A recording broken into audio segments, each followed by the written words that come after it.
Monsieur le directeur, c'est bon? Parfait. Voilà, bonsoir à toutes et à tous.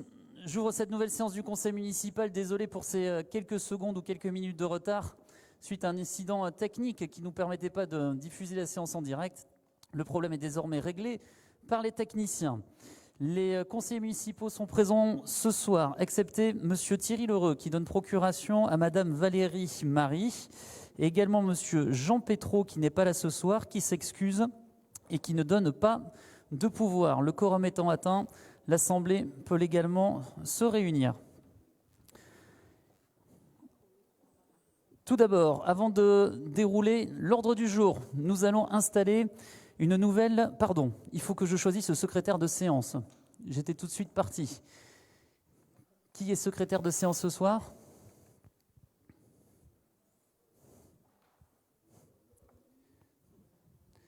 Monsieur Jacques Maillefer ?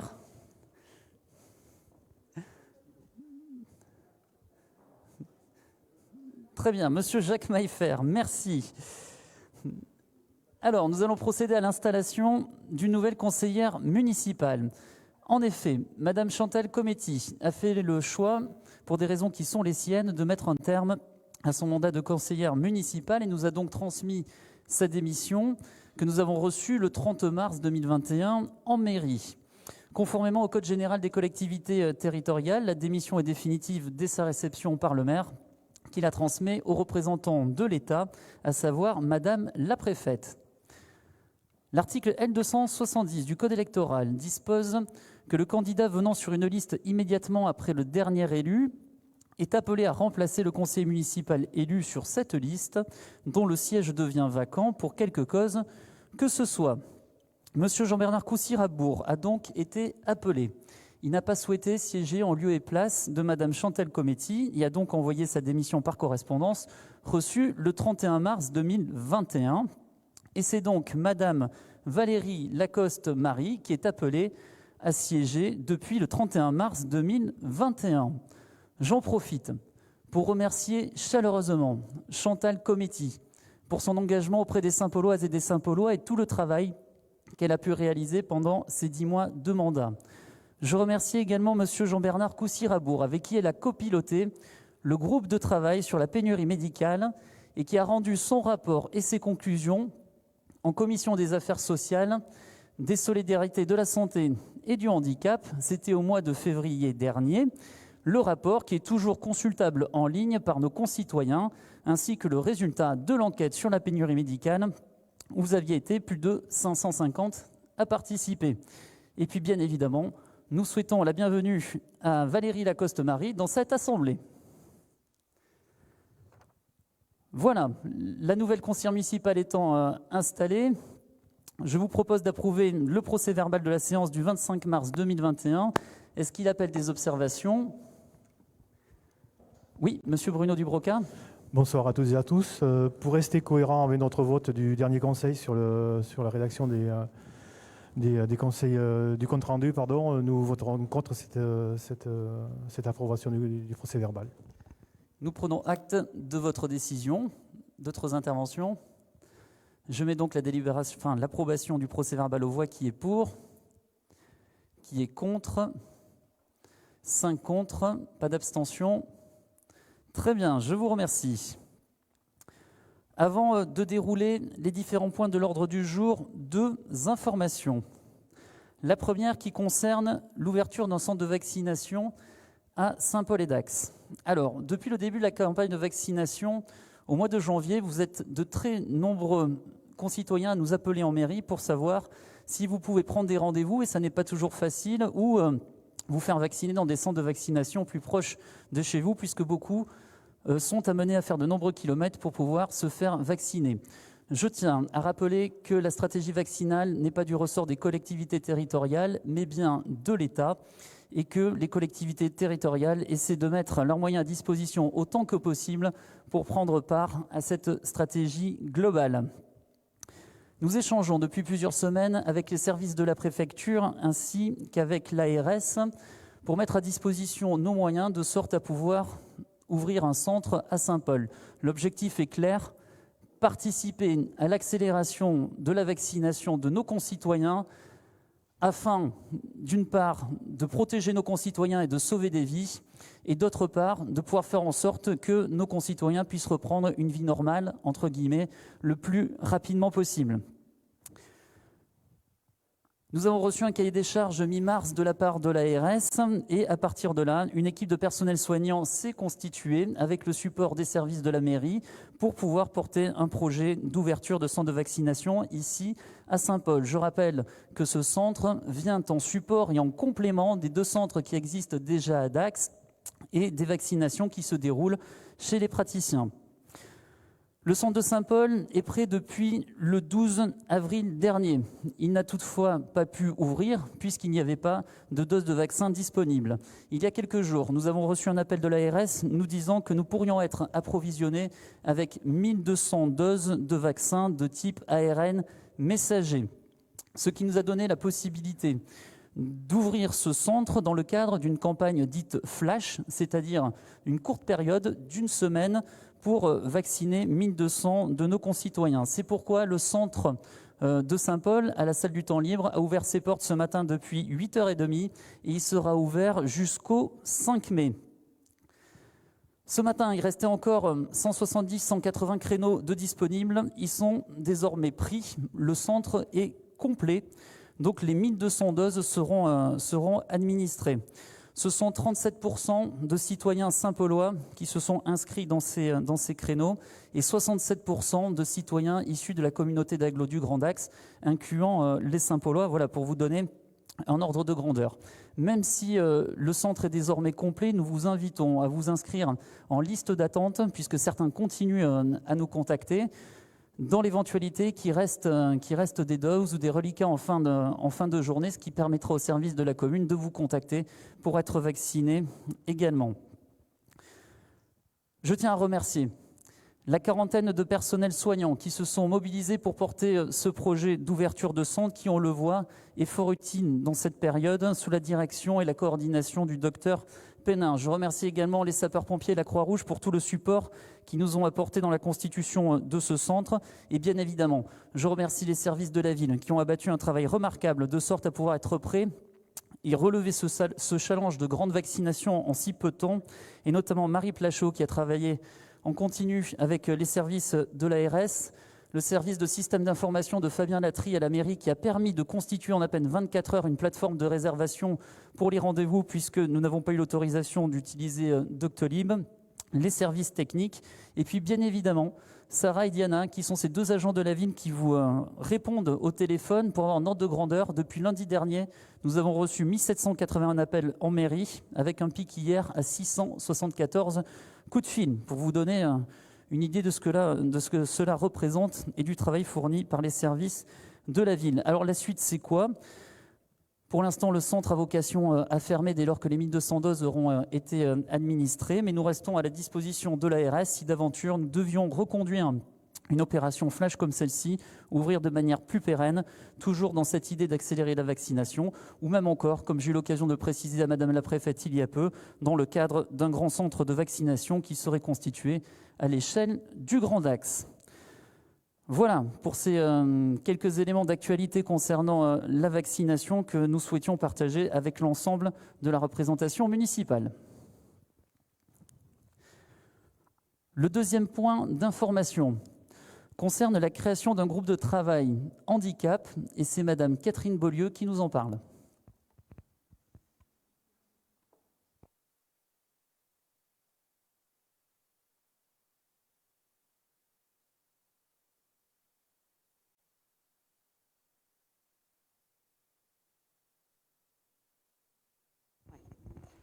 Parce que la question du handicap est essentielle dans notre société, l'équipe municipale a décidé de créer un groupe de travail qui mènera une réflexion adaptée aux besoins des personnes en situation de handicap ainsi qu'à leurs familles.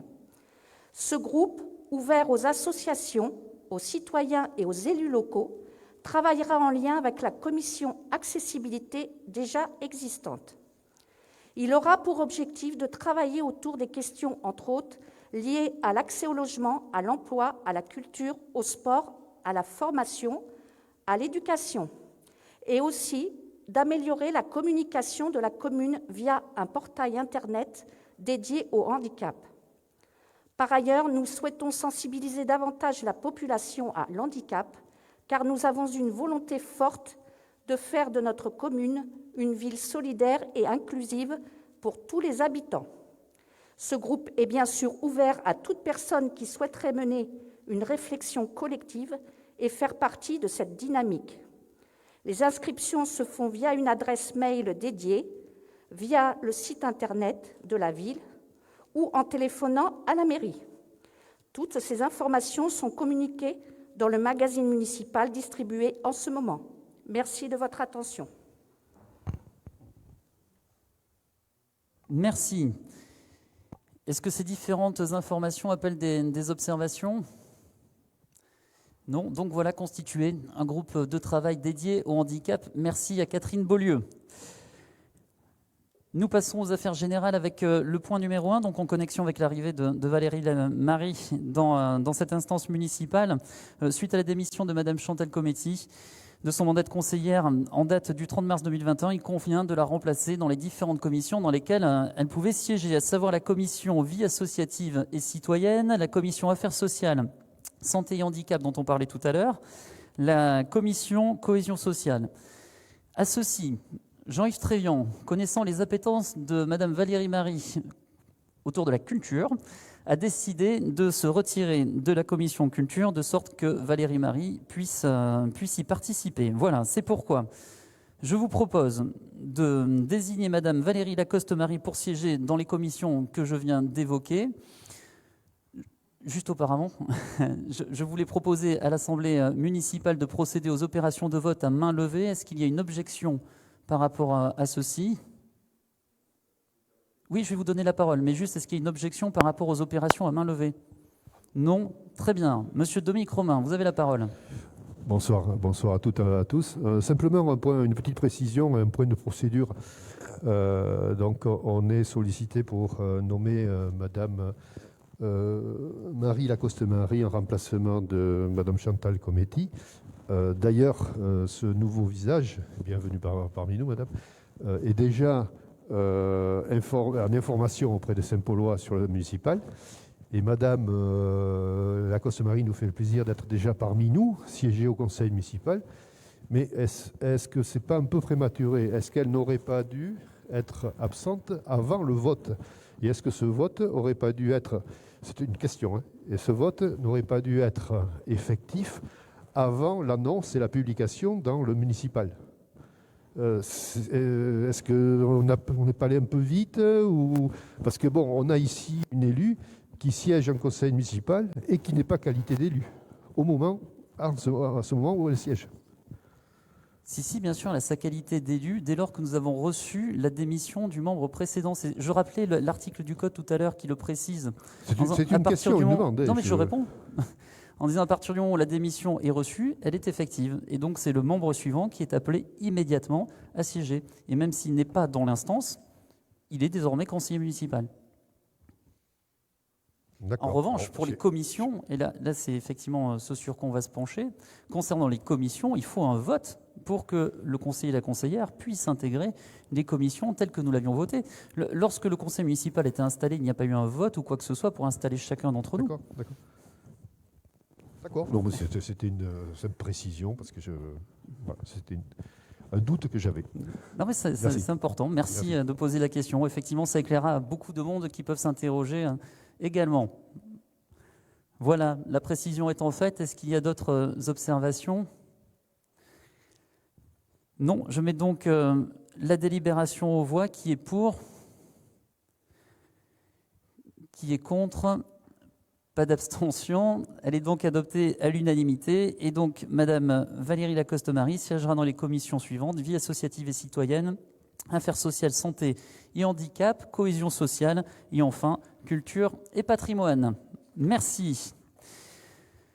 Donc toujours dans la même veine, nous sommes appelés à remplacer un élu au conseil d'administration du foyer Tourne-Soleil. Donc je rappelle que nous avions désigné le 16 juillet dernier comme titulaire Madame Christine Beiris et comme suppléante Madame Chantal Cometti. La désignation d'un nouveau membre est faite là aussi à bulletin secret, sauf si nous décidons de procéder à main levée. Est-ce qu'il y a une objection pour procéder à main levée? Non. Je souhaitais vous proposer la candidature de Madame Dominique Morat pour siéger dans cette instance. Est-ce qu'il y a d'autres candidatures? Non. Je mets donc la candidature de Dominique Morat aux voix. Qui est pour? Qui est contre? Pas d'abstention, merci. Donc Madame Dominique Morat est appelée à siéger au conseil d'administration du foyer Tourne-Soleil en qualité de suppléante. Toujours pareil, remplacement d'un élu, cette fois-ci au conseil d'administration de la Masse. Alors, je rappelle que nous avons désigné des représentants toujours le 16 juillet dernier au conseil d'administration de la Masse. Ont été désignés Madame Christine Beyris, Madame Annette Dimbassa-Hucker, Madame Chantal Cometti, Madame Dominique Morat et Monsieur Bruno Dubroca. Suite à la démission de Chantal Cometti, il convient donc de remplacer un membre du conseil d'administration. Conformément à l'article R315-11 du Code de l'action sociale et des familles, l'élection se déroule au scrutin secret à la majorité absolue. Donc là, nous allons devoir procéder au scrutin secret. Il convient donc de désigner un représentant du conseil municipal pour siéger au conseil d'administration de la Masse et je fais appel à candidature. Madame Catherine Beaulieu, d'autres candidatures? Non, très bien. Je vais donc demander de désigner des assesseurs. Alors, Emmanuel Vigne. Ce serait bien d'avoir des représentants de différents groupes. Je vois de l'enthousiasme chez les conseillers, sauf si les autres groupes ne souhaitent pas y aller. Dans ce cas-là, est-ce que vous souhaitez désigner des assesseurs? On peut en prendre 3.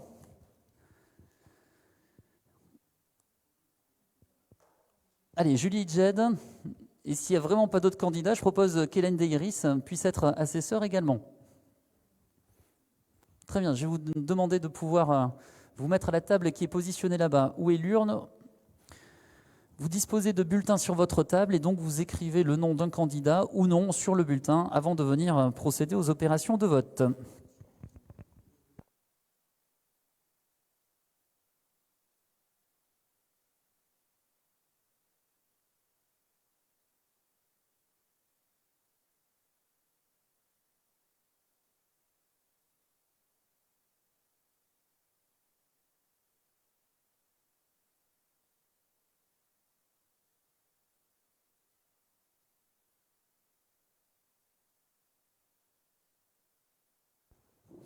Je vais donc appeler différents conseillers municipaux au fur et à mesure et je suis le premier à les voter.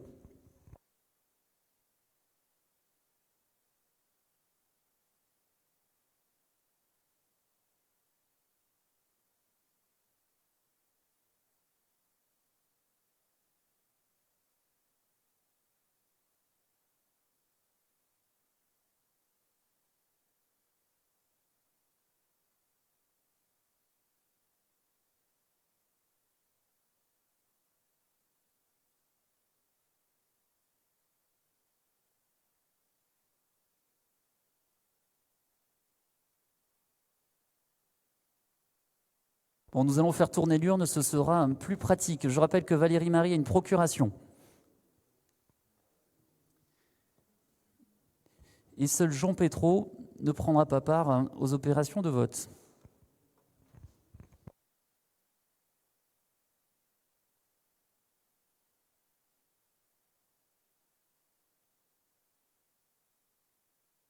Monsieur le directeur, nous avons un câble qui a été débranché.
Très bien, l'ensemble des conseillers ayant voté, je vous propose de procéder aux opérations de dépouillement.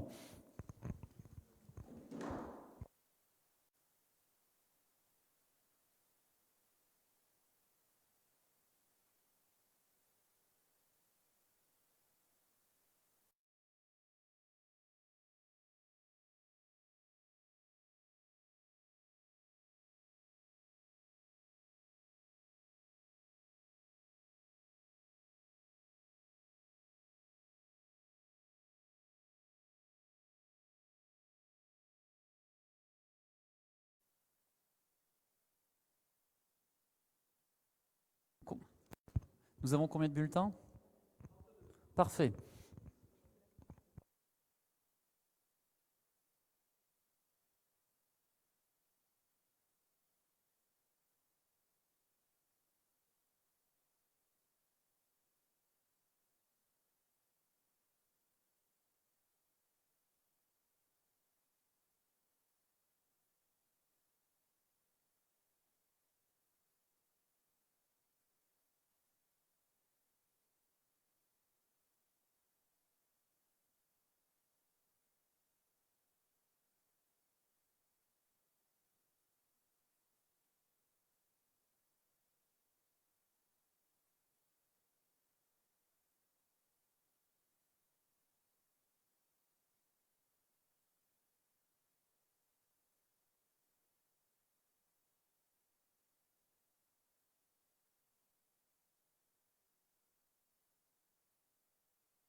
Alors, le dépouillement étant terminé, les résultats?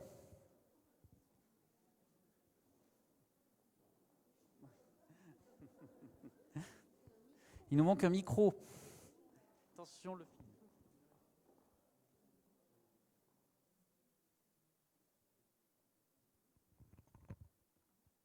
Alors, 30 voix pour Catherine Beaulieu et 2 blancs. Très bien, merci. Donc 30 voix pour Catherine Beaulieu et 2 blancs. Donc Catherine Beaulieu est élue au conseil d'administration de la MAS. Félicitations. Le point suivant à l'ordre du jour appelle un sujet tout autre, puisque nous allons parler de la création d'un nouveau jour de marché de plein air, et c'est Madame Marine Bru qui nous le présente.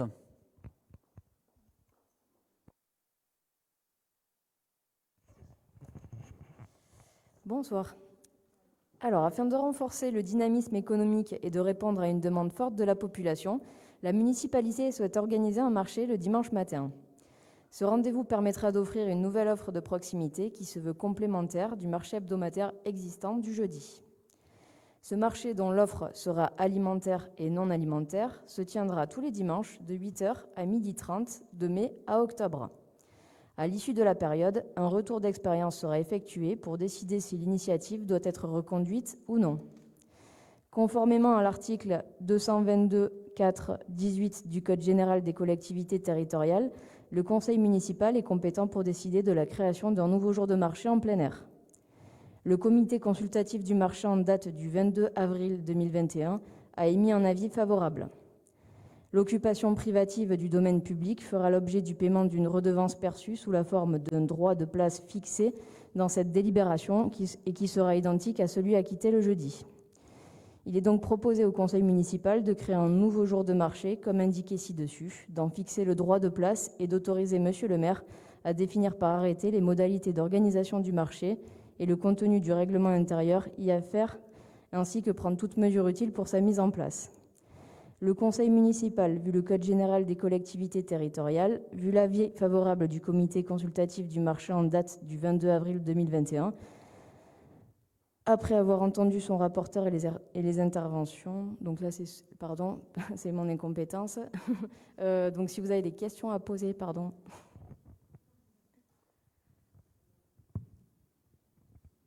Pas d'intervention particulière. Je mets donc la délibération aux voix sur les différents articles exposés par Marine Bru. Qui est pour? Qui est contre? Pas d'abstention. Adopté à l'unanimité. Merci. Nous allons passer aux affaires financières avec 5 points à l'ordre du jour. Et le point suivant appelle une décision modificative du budget ville. C'est Monsieur Jean Lavienne. Bonsoir à tous. Alors c'est le point numéro 5, examen et vote d'une décision modificative numéro 1 2021 du budget ville. Nous venons de percevoir le montant de la dotation globale de fonctionnement 2021, ce qui nous permet de procéder à un premier ajustement budgétaire. De plus, une autre recette de fonctionnement a été enregistrée concernant les ajustements de consommation électrique sur les exercices antérieurs. Ces recettes nous permettent d'ouvrir les crédits supplémentaires pour l'étude environnementale préalable au projet photovoltaïque du site de Candat et le versement d'une subvention à l'Office municipal des sports qui vient maintenant de se créer. Voilà. Donc, je peux vous montrer exactement, si vous tournez la page, de quoi il s'agit. Sur les tableaux, on voit apparaître donc en section de fonctionnement, en recettes, on voit donc apparaître que sur le chapitre 74, en 74.11, la DGF dotation forfaitaire donc est supérieure de 501 € à ce que nous avions prévu. En DGF DSU, c'est le 74.123, il y a 6 611 € de plus que ce que nous avions prévu au budget. Et en dotation nationale de péréquation, c'est le 74 127, nous avons donc perçu 8 764 € de plus. Ensuite, dans le 77 en produit exceptionnel, comme je viens de vous le dire, sur les mandats annulés sur exercice antérieur, eh bien, nous avons donc perçu 9 544,77 €. Donc le total de ces recettes donne 25 420,77 €. Donc ce qui signifie que, comme je viens de vous le dire précédemment, nous pouvons donc effectuer les dépenses suivantes. Donc je parlerai d'abord des études et recherches, comme je vous l'ai dit, pour 20 420,77 €. Et la subvention de fonctionnement aux associations, ce qui concerne donc l'OMS, l'Office municipal des sports, et pour un total donc qui se monte à 25 420,77 €. Voilà. Alors sur cette section de fonctionnement, est-ce que vous avez des questions à poser? Non. Donc nous allons passer à l'investissement. Alors en investissement, deux choses. En dépenses donc, la sécurisation d'un talus affaissé sur le secteur d'Orus. Ça concerne donc une ancienne mare qui est en limite de propriété avec le stade d'Orus pour 16 100 €. Alors là, on a tout simplement réalisé à l'intérieur des dépenses cette opération en prenant donc sur ce que nous avions mis en dépenses imprévues, ce qu'on appelle la poire pour la soif. Ensuite, il y a une deuxième dépense, c'est l'opération réalisée pour le compte d'un tiers, boulevard du Général de Gaulle. C'est tout simplement un incendie qui a eu lieu chez un propriétaire privé. La mairie a considéré que c'était un bâtiment en péril et comme la loi lui autorise, on a pris la décision donc de faire nous-mêmes cette opération, le propriétaire n'ayant pas les moyens de le réaliser, pour 16 000 €. Et donc, il est donc réalisé en face pour équilibrer une recette. C'est pour ça qu'on trouve ces 16 000 € en recette, sachant que le tiers, lors de la vente de ce bâtiment, pourra par la suite lui-même ou la nouvel acquéreur nous reverser ces 16 000 €. Voilà, si vous avez des questions à poser. Non ? Donc, vu le Code général des collectivités territoriales, vu le rapport d'orientation budgétaire en date du 20 février 2021, vu le budget primitif 2021 voté le 25 mars 2021, vu l'avis favorable de la Commission finances du 21 avril 2021, je vous demande de voter. Voilà, juste auparavant, avant de passer aux opérations de vote, une précision par rapport notamment au projet de site photovoltaïque dit de Candat. Il y a un groupe de travail énergie partagée, on a déjà eu l'occasion de le voir dans le municipal. Ils organisent un webinaire le 11 mai prochain, donc chacun pourra y participer pour avoir davantage d'informations et toujours enrichir le groupe. Voilà, il m'en aurait voulu si je n'avais pas précisé. C'est donc chose faite. Donc concernant ces éléments budgétaires, je mets la décision modificative aux voix. Qui est pour? Qui est contre? Qui s'abstient? 5 abstentions. Et juste avant de passer à la délibération suivante, une de mes collègues m'a fait remarquer qu'effectivement tous les conseillers municipaux ont la précision des tarifs du marché pour le dimanche sur leur délibération, mais que lorsqu'on n'a pas les délibérations, on ne les connaît pas. Donc je les donne. Comme disait Marine Bru, pour les abonnés du marché du jeudi, il n'y a pas de somme supplémentaire à verser durant le temps de l'expérimentation, mais hors expérimentation pour les abonnés, pour un emplacement inférieur à 4 mètres linéaires, ce sera 2,70 € et 70 centimes de plus par mètre linéaire supplémentaire. Pour les commerçants passagers, 3,20 € pour inférieur à 4 mètres linéaires et 1,20 € pour le mètre linéaire supplémentaire. Et enfin, pour les camions magasins, c'est un forfait pour un stationnement et par passage de 50 €. Voilà, c'est désormais chose faite. Merci. Le point numéro 6, en connexion avec cette DM, appelle une subvention allouée à l'Office municipal des sports. C'est monsieur Joël Léonard qui nous la présente. Bonsoir.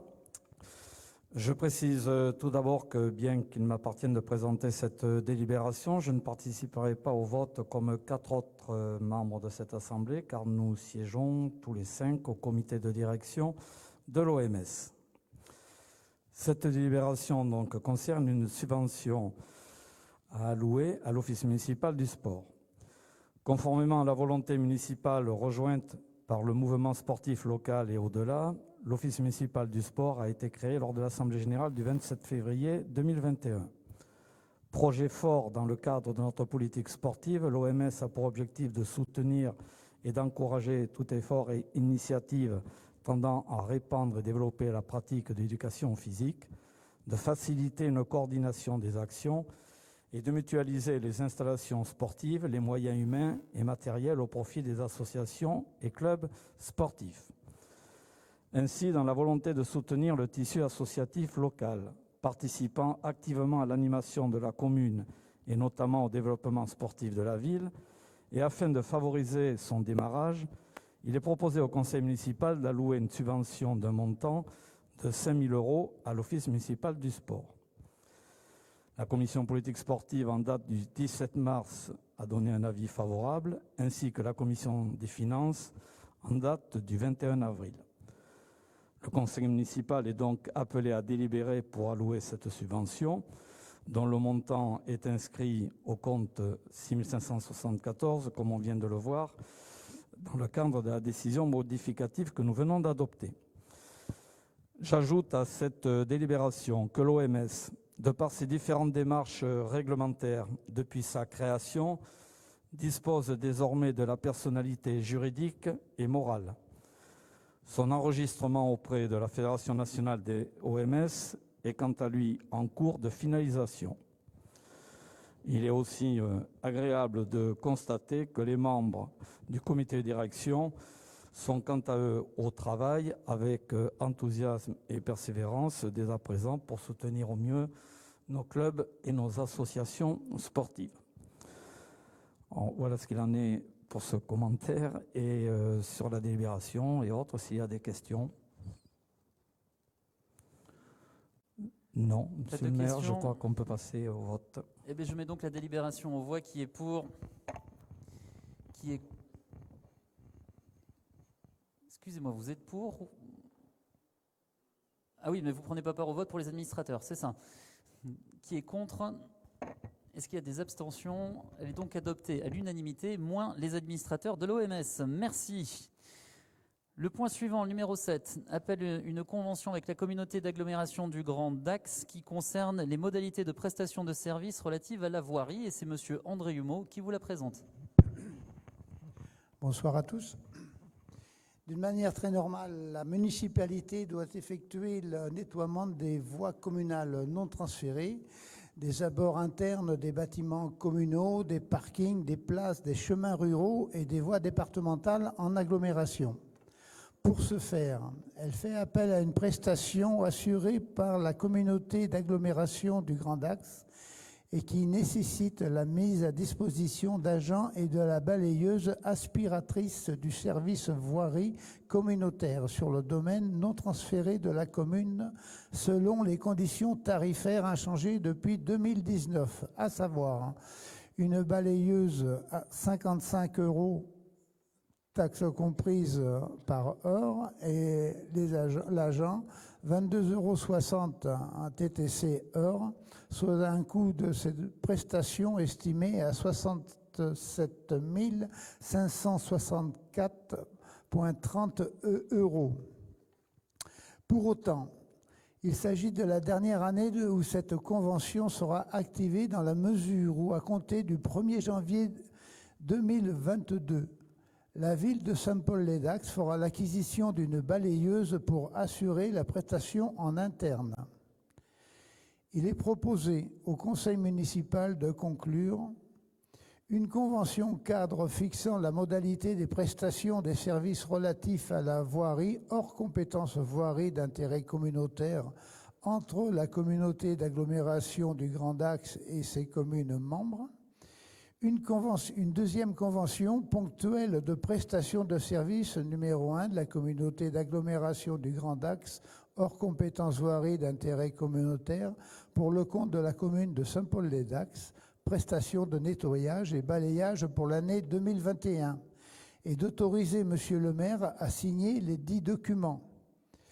Le conseil municipal, vu les projets de convention en annexe et vu l'avis favorable de la commission des travaux d'urbanisme eau énergie du 9 avril 2021, est appelé à délibérer.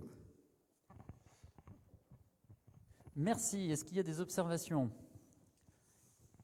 Sylvie Péducas. Une petite observation, mais pour ceux qui ont suivi le précédent conseil municipal qui traitait de ce sujet, il n'y aura pas de surprise. Donc, je suis ravie de dire que c'est la dernière fois que je ne voterai pas cette délibération, puisqu'à partir de janvier 2022, comme quoi c'était possible, nous aurons une balayeuse sur la commune qui permettra de traiter l'ensemble de ces travaux. Merci, et qui sera source d'économie également. Je mets donc la délibération aux voix. Qui est pour? Qui est contre? Des abstentions? Une abstention. Merci. Le point numéro 8, à nouveau une convention avec la communauté d'agglomération du Grand Dax qui concerne cette fois-ci un service d'ingénierie, et c'est monsieur André Humeau qui nous la présente à nouveau. Voilà. Il s'agit du projet urbain partenarial, PUP, lié à l'opération de construction de logements, le domaine de la Chênaie réhabilitant le site industriel Agralia, générant la création d'un carrefour avenue Pierre-Benoît et l'aménagement de rues environnantes. Une étude préalable en cours de réalisation définira la solution la plus pertinente. Les travaux nécessaires pour mettre en œuvre ces aménagements auront des impacts sur l'avenue Pierre-Benoît et sur les rues environnantes, dépendant pour certains domaines du domaine communautaire. Il a été envisagé de confier la prestation de maîtrise d'œuvre pour la conception et le suivi des travaux au service de la communauté d'agglomération. L'intervention de ces prestations d'ingénierie comprend l'assistance à maîtrise d'œuvre, AMO, et la maîtrise d'œuvre, MOE, pré-programme, programme d'aménagement, marché de travaux et suivi de chantier. Selon l'estimation des travaux, le coût forfaitaire de ces prestations est fixé à 16 800 € toutes taxes. Pour ce faire et pour encadrer cette mission, il convient de conclure une convention relative à la création du service d'ingénierie et d'aménagement des espaces publics entre la communauté d'agglomération du Grand Dax et la commune de Saint-Paul-les-Dax, permettant à la commune de confier des missions d'ingénierie et d'aménagement des espaces publics à la communauté d'agglomération.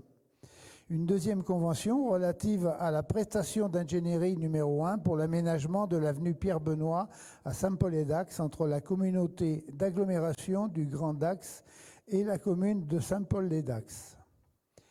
Il est proposé au conseil municipal de décider de conclure la convention relative à la création du service d'ingénierie et d'aménagement des espaces publics entre la communauté d'agglomération du Grand Dax et la commune de Saint-Paul-et-Dax et la convention relative de la prestation d'ingénierie numéro 1 pour l'aménagement de l'avenue Pierre-Benoît à Saint-Paul-et-Dax entre la communauté d'agglomération du Grand Dax et la commune de Saint-Paul-et-Dax et d'autoriser Monsieur le maire à signer les dits documents.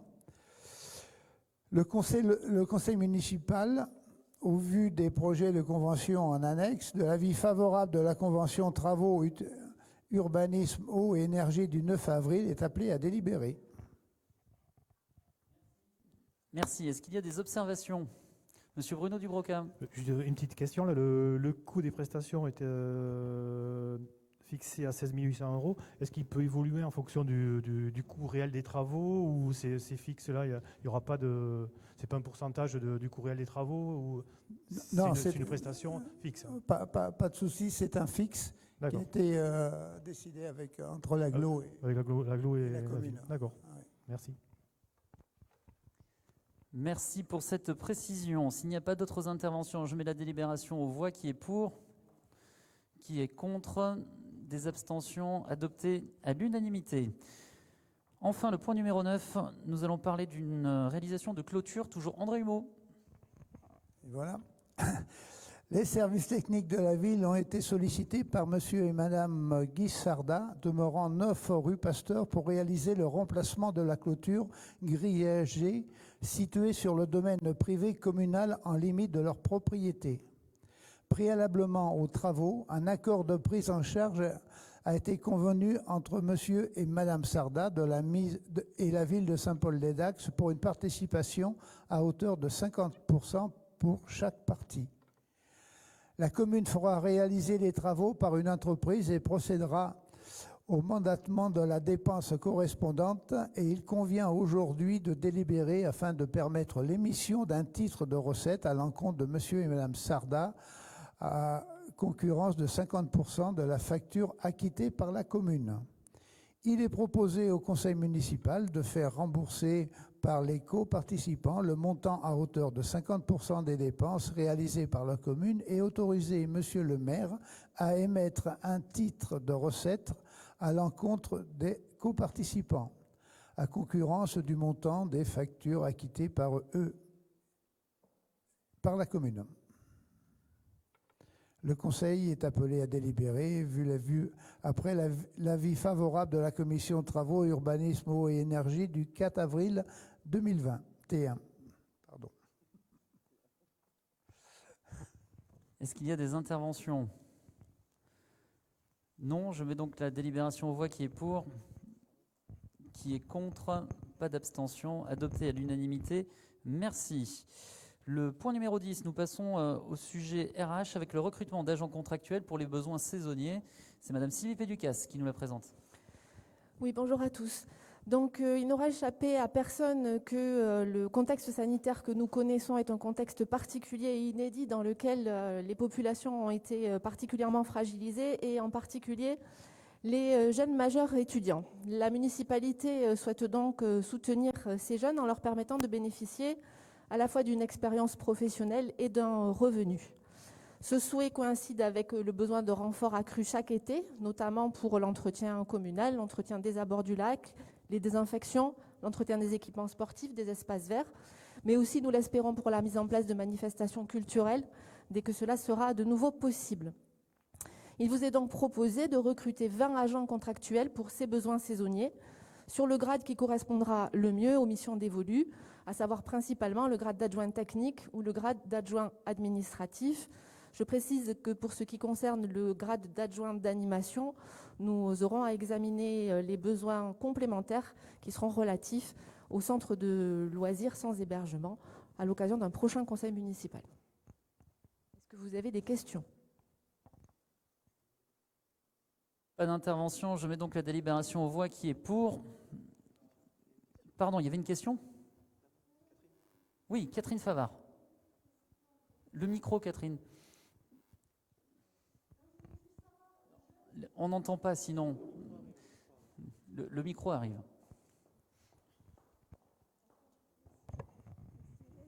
Je voulais juste savoir, quand on dit que c'est pour les jeunes, c'est jusqu'à quel âge?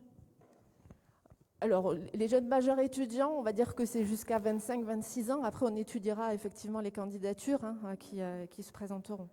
D'accord, c'est cette question juste parce que j'ai une petite voisine dans ma résidence qui est actuellement libre sous le statut d'Uber, qui est à mon avis en difficulté et que ça pourrait intéresser. Mais nous invitons tous les jeunes, effectivement, Saint-Paulois à se manifester pour pourvoir à ces recrutements. Voilà, nous ne sommes pas en jury ce soir, mais qui n'hésitent pas à nous écrire. Très bien, est-ce qu'il y a d'autres interventions? Pas d'autres candidatures, hein. Je mets donc la délibération aux voix. Qui est pour?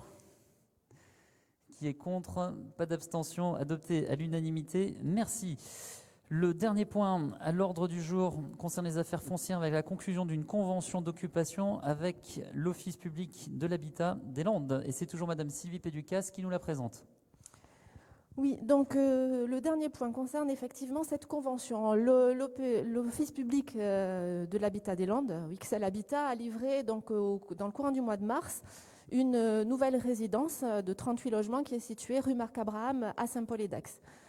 Cette résidence dite intergénérationnelle comprend donc des appartements adaptés à l'accueil des publics en situation de handicap, d'une part, mais également une salle commune d'activité. L'objectif de cette salle commune, lorsqu'elle a été pensée, était de mettre en place une dynamique de convivialité, de solidarité, de voisinage, d'échange, d'expérience, pour laquelle les résidents devraient être contributeurs et bénéficiaires. Au terme d'échanges entre la commune et XL Habitat, nous avons convenu que le bailleur lui-même n'était pas en capacité de pourvoir à l'animation de cette salle et que nous pouvions y réfléchir ensemble. Et qu'en particulier le recrutement par la collectivité d'un emploi de service civique, emploi de service civique d'ailleurs que nous avons voté ici en conseil municipal précédemment, du 15 mai au 31 décembre 2021, pourrait nous permettre d'initier un projet d'animation de cette salle intergénérationnelle, mais aussi d'accompagner une appropriation progressive du lieu par les habitants, l'objectif étant ensuite que les habitants eux-mêmes du quartier de la résidence s'approprient les lieux et le fassent vivre. À ces fins, il est donc convenu de la mise en place d'une convention avec l'Office public de l'habitat des Landes et la commune afin de mettre à disposition cette salle dont XL Habitat est propriétaire et qui est située donc au rez-de-chaussée de la résidence Tazieff située rue Marc-Abraham. Un groupe de travail a été constitué suite à l'appel à candidature des membres de la commission vie associative et citoyenne afin d'accompagner cette démarche. Et donc, je vous propose de conclure cette convention d'occupation précaire et révocable auprès de XL Habitat pour la mise à disposition de cette salle d'activité. Si vous avez lu la convention, vous verrez donc effectivement la convention prévoit que la commune fasse sienne les frais relatifs à l'eau et à l'électricité de cette salle. Est-ce que vous avez des questions ? Pas de questions, pardon. Je mets donc la délibération aux voix. Qui est pour? Qui est contre? Pas d'abstention. Adopté à l'unanimité. Enfin, le dernier point à l'ordre du jour concerne la délégation de pouvoir. Est-ce qu'il y a des questions? Non, nous avons terminé avec l'ordre du jour. Alors, puisque vous y faisiez référence tout à l'heure, effectivement, le dernier numéro du municipal est sorti, est en distribution dans toutes les boîtes aux lettres et Saint-Paulois devrait l'avoir d'ici demain soir avec un focus sur la jeunesse cette fois-ci et le moustique tigre. Merci. Et enfin, pour vous dire que la prochaine séance du conseil municipal sera à nouveau le dernier jeudi du mois. Nous serons le 27 mai, l'ordre du jour étant épuisé. Je lève la séance. Merci à tous et bonne soirée.